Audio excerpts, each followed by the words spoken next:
Salam sejahtera untuk kita semua. Bagi yang Muslim, Assalamualaikum. Yang Nasrani, Shalom. Yang Hindu, Om Swastiastu. Yang Buddha, Namo Buddhaya. Dan untuk semuanya, salam kebajikan. Ini cuma cerita fiksi, kalau ada kesamaan nama dan tempat mohon maaf. Yuk, langsung aja. Beberapa tahun lalu, rumah ini adalah istana kecil yang penuh tawa. Suaminya, Raka, dulu selalu bilang kalau dia adalah wanita paling sempurna yang pernah dia miliki. Cinta mereka begitu besar, bahkan saat pertama kali Alia hamil, Raka menangis haru sambil mencium perutnya. "Aku bakal jadi ayah terbaik buat anak kita," katanya sambil menggenggam tangan Alia erat. Dulu, tiap pulang kerja, Raka pasti bawa makanan kesukaan Alia. Dulu, tiap malam, mereka selalu ngobrol berdua, cerita tentang hari masing-masing sebelum tidur. Alia pikir, hidupnya sudah sempurna. Tapi itu dulu. Sekarang, rumah ini tetap megah, tapi dingin. Hubungan mereka tetap ada, tapi hampa. Dan yang paling menyakitkan, Raka masih di luar entah dengan siapa. Alia menarik napas panjang. Dia tahu, sesuatu sudah berubah. Raka nggak lagi seperti dulu. Dulu dia manis, sekarang dia hambar. Dulu dia selalu pulang cepat, sekarang sering pulang larut. Dulu dia selalu cerita tentang harinya, sekarang dia lebih sibuk dengan HP-nya sendiri. Dan yang paling menyakitkan, dia nggak lagi menatap Alia dengan mata penuh cinta. Tapi Alia tetap diam. Bukan karena dia nggak tahu, bukan karena dia bodoh, tapi karena ada satu alasan besar yang bikin dia bertahan, anak mereka, Rafa. Malam itu, suara pintu depan akhirnya terbuka. Raka pulang. Bau parfum wanita asing langsung menyengat hidung Alia. Tapi dia tetap diam. Dia cuma menatap Raka yang berjalan masuk santai, seolah nggak ada yang salah. "Nggak tidur?" tanya Raka tanpa melihat Alia. Alia menatap suaminya lekat. "Kamu dari mana?" Raka tertawa kecil, membuka jasnya, lalu meletakkannya di sofa. "Kerjalah, ngapain lagi? Kerja sampai jam 2 pagi. Alia tersenyum miris. "Terus parfum ini, parfum siapa?" Raka mendadak diam. Dia menoleh ke arah Alia, lalu tersenyum sinis. "Kamu mulai cari ribut sekarang?" katanya pelan, tapi tajam. Alia menggigit bibirnya. Dia ingin marah. Dia ingin teriak. Dia ingin menampar pria di depannya ini. Tapi dia tahu, marah pun nggak akan ada gunanya. Jadi, dia hanya menghela napas. "Aku nggak mau ribut, Rak. Aku cuma pengen kita kayak dulu lagi. Rafa butuh ayahnya." Raka tertawa pendek. "Aku tetap ayahnya. Tapi kamu nggak ada buat dia. Kamu selalu sibuk sama..." Alia menggantungkan kalimatnya. "Kerja?" Raka menyeringai. "Kalau aku nggak kerja, kita makan apa?" Alia menatap suaminya. "Apa cuma kerja? Atau ada yang lain?" "Henning." Raka melirik Alia sekilas, lalu meraih botol air mineral di meja. "Dengar ya," katanya sambil membuka tutup botol. "Kalau kamu mulai curiga-curiga nggak jelas, lebih baik kamu fokus ngurus anak aja." Alia menahan napas. Dulu, dia adalah segalanya buat Raka. Tapi sekarang, dia cuma dianggap sebagai pengasuh anaknya. Dan malam itu, untuk pertama kalinya, Alia sadar, mungkin dia nggak akan pernah bisa mendapatkan Raka yang dulu lagi. Tapi dia tetap bertahan. Bukan karena dia masih mencintai Raka, tapi karena Rafa. Anak mereka harus tetap punya keluarga yang utuh. Meskipun mungkin keluarganya hanya utuh di mata orang lain. Malam itu, Alia nggak bisa tidur. Bukan karena kopi yang dia minum sore tadi, tapi karena hatinya yang terasa sesak. Tatapan sinis Raka masih terbayang di kepalanya, dan kata-kata itu, kata-kata yang menusuk hatinya berkali-kali. Fokus aja ngurus anak, seolah-olah dia cuma pengasuh di rumah ini. Seolah-olah keberadaannya nggak ada artinya lagi. Alia menarik napas panjang. Pelan-pelan, dia beranjak dari tempat tidur dan berjalan menuju kamar Rafa. Anak laki-laki kecil itu tidur nyenyak, wajahnya polos, damai. Alia duduk di sampingnya, mengelus rambutnya dengan lembut. Mama harus kuat, Rafa. Tapi sampai kapan? Besoknya, Alia mulai memperhatikan lebih detail setiap gerak-gerik Raka. Dia memang bukan detektif, tapi insting seorang istri nggak pernah salah. Raka sekarang selalu berangkat lebih pagi dari biasanya. Dulu, dia selalu sarapan bareng Alia dan Rafa, tapi sekarang, dia bahkan nggak peduli ada makanan di meja atau enggak. Papa nggak sarapan? Rafa bertanya polos. Nggak sempet, nak. Jawab Raka buru-buru sambil menyambar kunci mobilnya. Loh, ini jam 7 pagi. Biasanya kantor kamu jam 9. Alia mencoba mengingatkan dengan nada tenang, tapi Raka hanya mendesah kasar. Banyak kerjaan, Alia. Jangan ribet, bentaknya. Alia terdiam, Rafa juga. Dan dalam hati, Alia mulai merasa ada sesuatu yang benar-benar salah. Beberapa hari kemudian, puncaknya terjadi ketika Alia menemukan sesuatu yang enggak bisa dia abaikan. Malam itu, Raka pulang lebih larut dari biasanya. Alia sengaja menunggu di ruang tamu, pura-pura tertidur di sofa. Jam menunjukkan pukul 2 pagi saat pintu depan akhirnya terbuka. Alia mengintip sedikit dari balik selimut. Raka masuk dengan langkah pelan, menaruh tasnya, lalu mengeluarkan ponsel dari sakunya.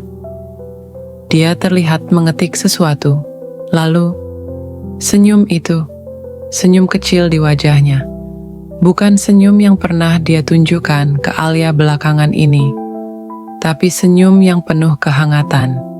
Senyum yang tulus, bukan untuknya. Alia mulai hidup dalam kebohongan yang ia ciptakan sendiri. Setiap hari, ia berpura-pura bahagia, tersenyum di depan Rafa, dan bertindak seolah-olah tidak ada yang berubah.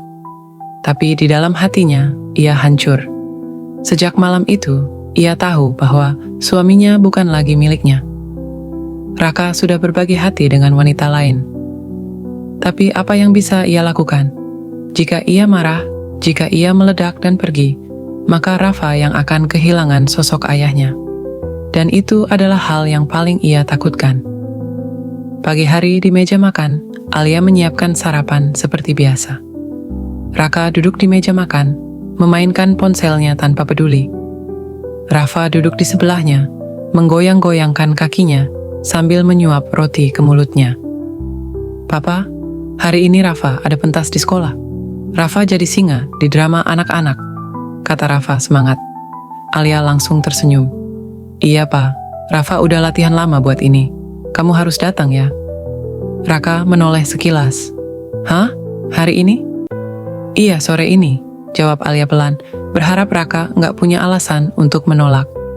Tapi Raka hanya menghela napas, lalu menyesap kopinya. Nggak bisa. Papa ada meeting penting. Wajah Rafa langsung murung. Tapi Papa janji.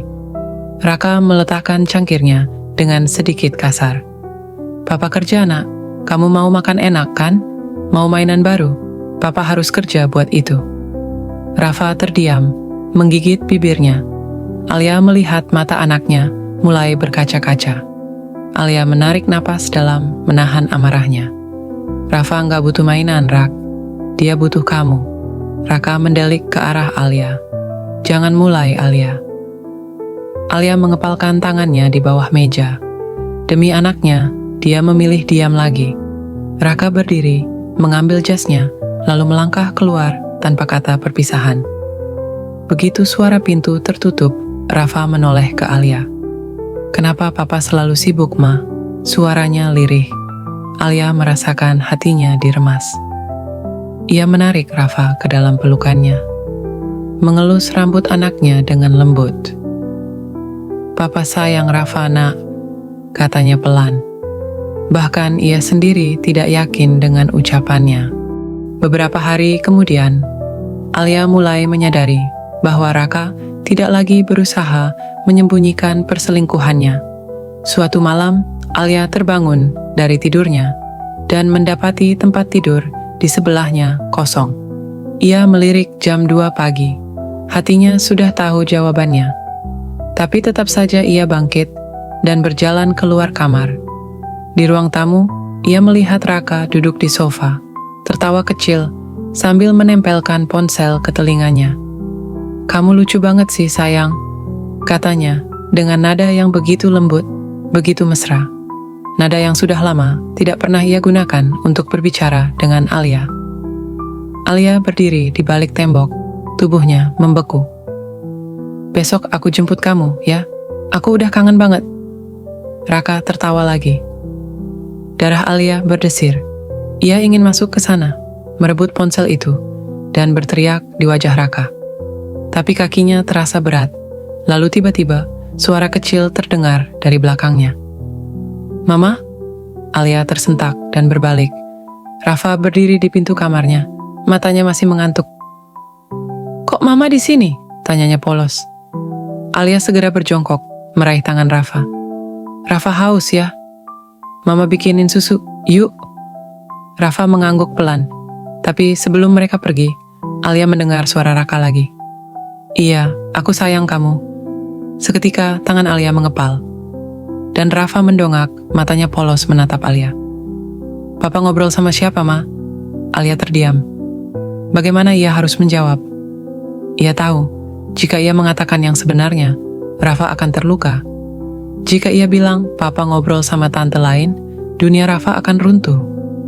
Jadi ia menarik napas panjang, memaksakan senyum. "Papa ngobrol sama teman kerja, sayang." Rafa mengangguk kecil, lalu ia menggenggam tangan Alia erat-erat. "Mama jangan sedih ya." Alia membeku. Anaknya, anak kecil yang seharusnya tidak perlu memahami hal-hal seperti ini, justru bisa merasakan kesedihannya. Alia tersenyum, tapi air matanya jatuh begitu saja. Dan malam itu, ia sadar dia nggak bisa terus begini. Tapi jika ia pergi, Rafa akan kehilangan ayahnya. Dan itu adalah harga yang terlalu mahal untuk dibayar. Hujan turun deras malam itu. Alia duduk di ruang tamu, menatap kosong ke layar ponselnya. Tangannya gemetar saat menggulir pesan demi pesan dari wanita itu. Wanita yang telah merebut suaminya. "Aku kangen, Beb. Besok kita ke villa lagi, ya? Aku udah beli parfum yang kamu suka. Biar aku makin wangi buat kamu. Jangan lupa bawa hadiah buat aku. Hihihi, aku mau tas yang kemarin kita lihat di butik." Alia menggigit bibirnya. Rasanya dadanya sesak, amarah bergejolak dalam dirinya. Jadi ini, Raka bahkan rela membelikan barang-barang mewah untuk selingkuhannya, sementara di rumah, ia selalu bilang lagi banyak pengeluaran. Jadi ini alasan kenapa Raka sering pulang malam. Jadi ini alasan kenapa Raka berubah. Alia menghapus air matanya dengan kasar. Ia sudah cukup lama diam. Tapi malam itu, sesuatu dalam dirinya berubah. Dia tidak bisa terus bertahan seperti ini. Esok harinya, Alia diam-diam mulai menyusun rencana.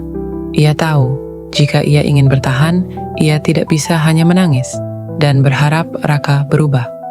Jadi, ia mulai bertindak. Pertama, ia mengumpulkan bukti. Setiap chat, setiap foto, setiap bukti transaksi yang menunjukkan bahwa Raka menghamburkan uang untuk wanita itu. Semuanya ia simpan. Ia bahkan diam-diam memasang aplikasi di ponsel Raka yang bisa menyalin pesan masuk dan mengirimkannya ke emailnya sendiri. Kedua, ia mulai membangun sesuatu untuk dirinya sendiri.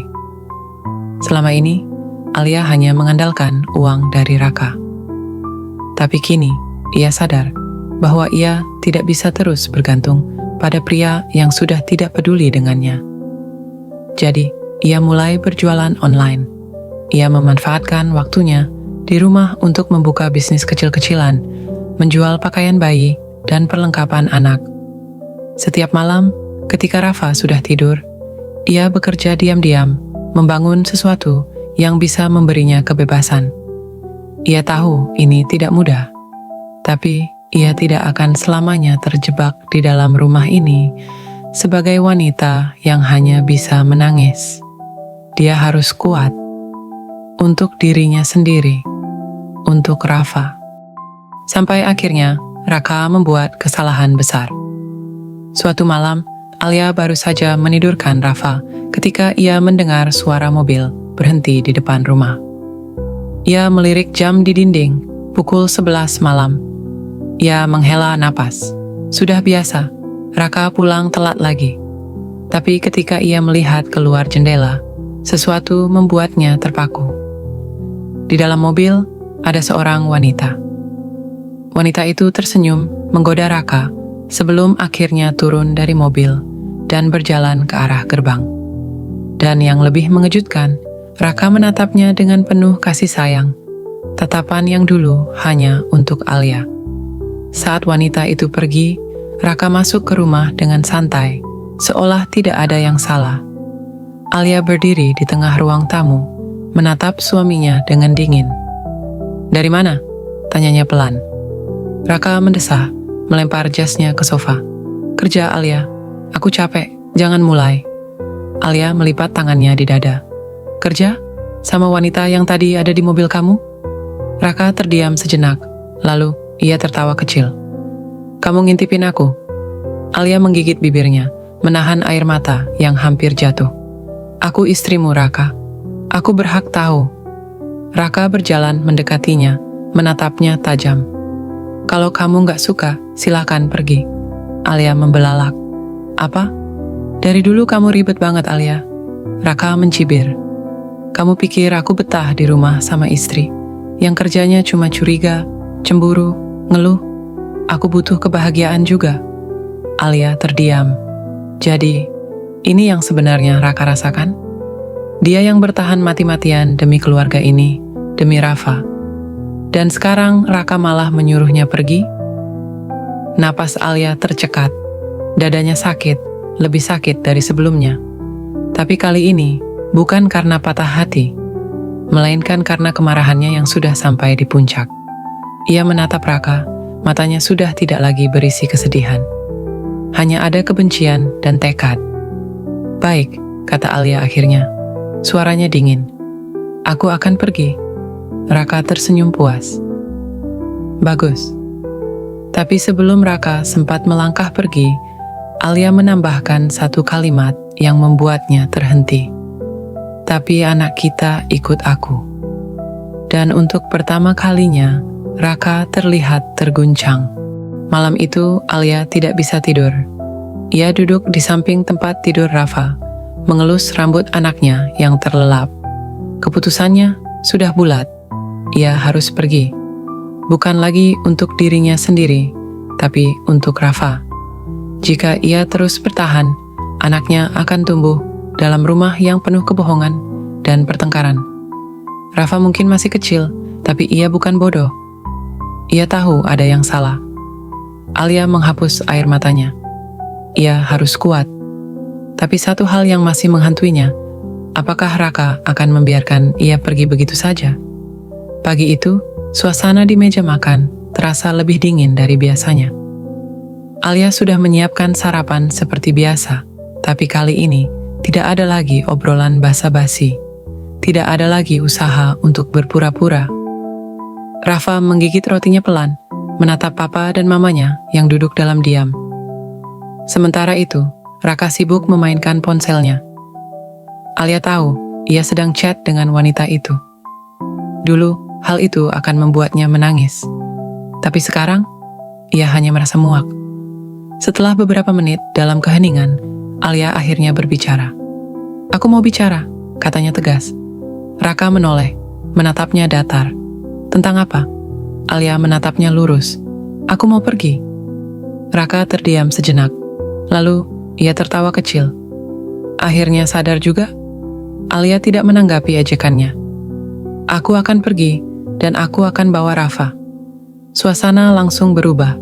Raka meletakkan ponselnya, ekspresinya mendadak serius. "Apa?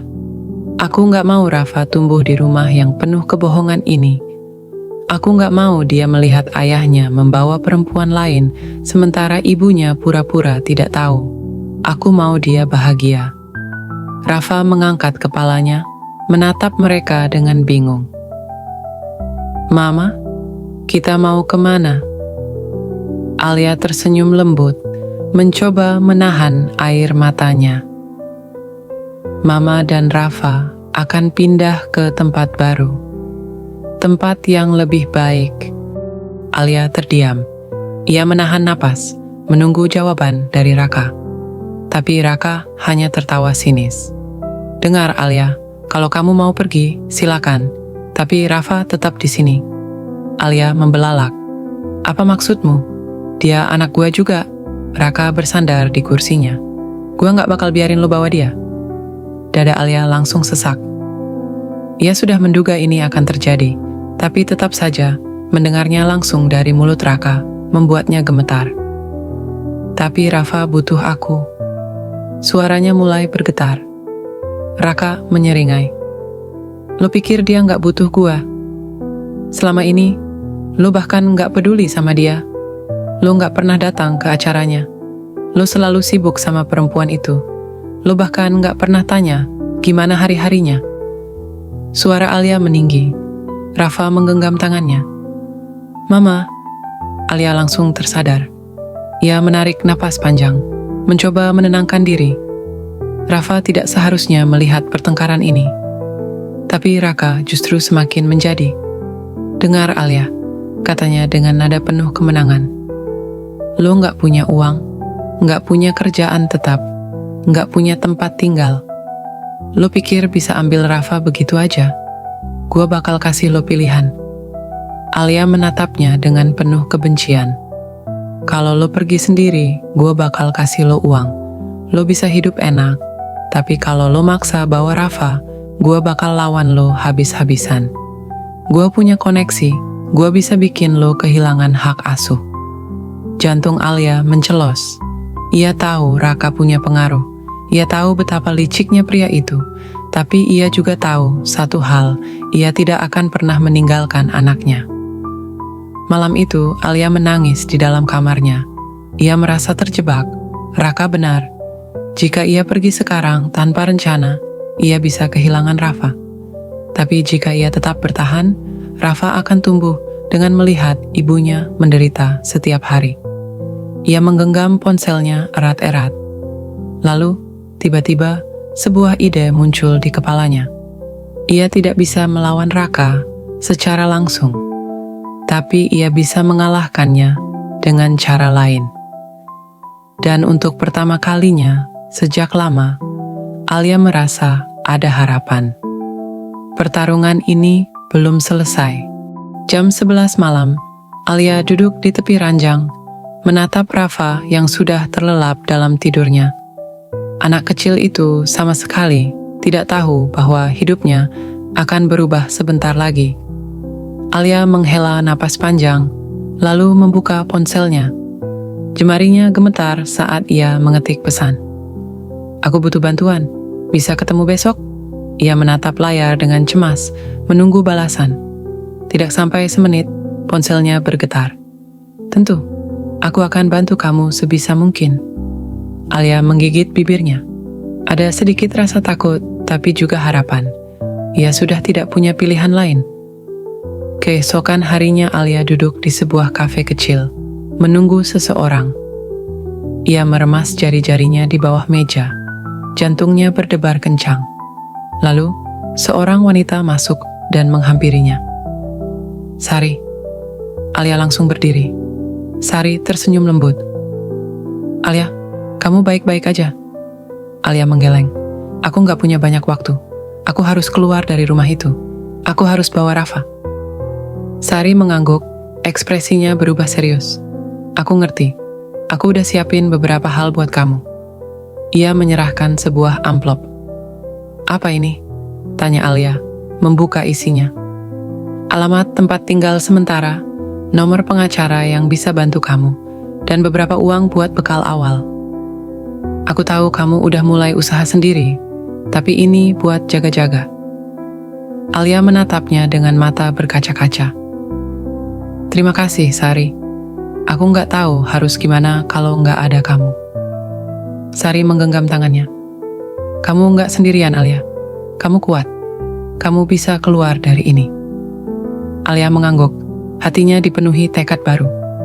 Malam ini, ia dan Rafa akan pergi. Alia menunggu saat yang tepat. Raka masih belum pulang, seperti biasa. Ia membereskan barang-barang Rafa dengan hati-hati. Hanya membawa yang benar-benar penting. Ia tidak bisa membawa koper besar, karena itu akan mencurigakan. Setiap detik terasa seperti bom waktu. Lalu, saat semuanya sudah siap, ia membangunkan Rafa. Angin malam berembus dingin saat Alia berjalan cepat menuju taksi yang sudah menunggunya di ujung jalan. Rafa, yang masih mengantuk, menggenggam tangannya erat. Mama, kita kemana? Suaranya lemah, penuh kebingungan. Alia berlutut, menatap mata anaknya yang polos. Kita ke tempat yang lebih baik, sayang. Tempat di mana Mama dan Rafa bisa bahagia. Rafa tidak menjawab, tapi ia mengangguk kecil. Ia percaya pada mamanya. Saat mereka masuk ke dalam taksi, Alia menoleh ke belakang, ke rumah yang selama ini menjadi tempat penuh air mata dan luka. Ini terakhir kalinya ia melihatnya. Taksi melaju perlahan, meninggalkan semua kenangan buruk di belakang. Tapi perjalanan Alia belum selesai. Sari sudah menunggu di depan sebuah rumah kecil di pinggiran kota. Begitu melihat Alia turun dari taksi sambil menggendong Rafa, ia langsung menghampiri dan memeluk sahabatnya erat. Kamu berhasil, bisiknya. Alia mengangguk, tapi hatinya masih berdebar. Tapi aku tahu Raka nggak akan tinggal diam. Sari menggenggam tangannya. Kamu aman di sini untuk sementara, tapi kita harus gerak cepat. Mereka masuk ke dalam rumah. Alia menidurkan Rafa di kasur kecil yang sudah disiapkan Sari, lalu kembali duduk di ruang tamu dengan ekspresi penuh kegelisahan. Apa pengacara itu udah siap bantu aku? Tanyanya. Sari mengangguk. Aku udah bicara sama dia. Kita bisa mulai proses cerai dan perebutan hak asuh besok. Alia menghela napas panjang. Cerai. Kata itu terasa berat, tapi juga membebaskan. Lalu, ponselnya berbunyi. Raka.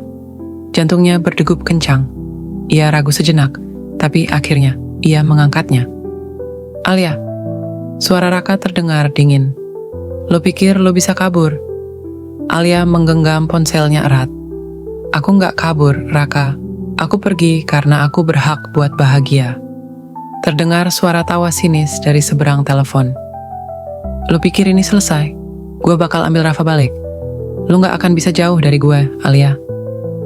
Darah Alia berdesir. Ia tahu Raka tidak akan menyerah begitu saja. Tapi kali ini, ia juga tidak akan mundur. Aku tunggu, Raka, katanya pelan, tapi penuh ketegasan. Kita lihat siapa yang menang. Lalu, ia menutup telepon. Sari menatapnya khawatir. Kamu yakin bisa hadapi dia? Alia menarik napas panjang. Aku harus. Karena ini bukan hanya tentang dirinya. Ini tentang Rafa. Dan ia akan melakukan apapun untuk melindungi anaknya. Persidangan hari itu pun dimulai. Lalu pengacara Alia berdiri lebih dulu. Yang mulia, kami memiliki bukti yang cukup kuat bahwa Tuan Raka telah melakukan perselingkuhan berkali-kali, mengabaikan keluarganya, dan bahkan menghamburkan uang untuk wanita lain, sementara istri dan anaknya tidak mendapatkan perhatian yang layak. Ia menyerahkan tumpukan bukti, rekaman chat, transaksi mencurigakan, bahkan foto-foto Raka bersama wanita lain. Hakim membolak-balik dokumen itu, lalu menatap Raka. Apakah Anda ingin membantah ini? Raka menggertakkan giginya. Itu urusan pribadi saya. Tidak ada hubungannya dengan hak asuh anak saya. Pengacara Alia tersenyum tipis. Justru ada, Yang Mulia. Jika seorang ayah lebih memilih menghabiskan waktu dan uangnya untuk bersenang-senang daripada merawat anaknya, apakah ia pantas mendapatkan hak asuh? Hakim mengangguk pelan, tampak mulai berpikir. Raka terlihat semakin gelisah. Saya bisa memberikan kehidupan yang lebih baik untuk Rafa. Saya punya uang, saya punya rumah, dan saya bisa memenuhi semua kebutuhannya. Saat itulah Alia berdiri. Yang mulia, anak saya tidak hanya butuh uang. Dia butuh kasih sayang, perhatian, dan lingkungan yang sehat. Saya mungkin tidak sekaya Raka, tapi saya bekerja keras untuk memastikan Rafa mendapatkan yang terbaik. Dan yang paling penting, saya ada untuknya setiap hari. Rafa, yang duduk di kursi saksi kecil, menunduk. Hakim menatapnya lembut. Nak, kamu ingin tinggal dengan siapa? Rafa menggigit bibirnya, lalu menatap mamanya dengan mata berkaca-kaca. Mama, suaranya kecil, tapi penuh kepastian. Aku mau sama mama. Alia merasakan air matanya menggenang. Sementara itu, wajah Raka langsung memucat. Hakim menghela napas panjang, lalu mengetukkan palunya. Hak asuh anak jatuh kepada Alia. Di luar pengadilan, Alia menggendong Rafa erat-erat. Kita menang, nak. Bisiknya, air matanya akhirnya jatuh. Rafa memeluknya erat. Mama janji kita nggak akan balik ke rumah itu lagi. Alia mengangguk. Mama janji, mulai sekarang kita akan hidup dengan bahagia. Sari tersenyum dari samping. Aku bangga sama kamu, Alia. Alia menghela napas panjang, menatap langit yang cerah. Setelah bertahun-tahun hidup dalam penderitaan, akhirnya ia bisa tersenyum lega. Alia kini bukan lagi wanita yang lemah. Ia adalah seorang ibu yang telah berjuang dan menang. Dan yang terpenting, ia dan Rafa akhirnya bebas.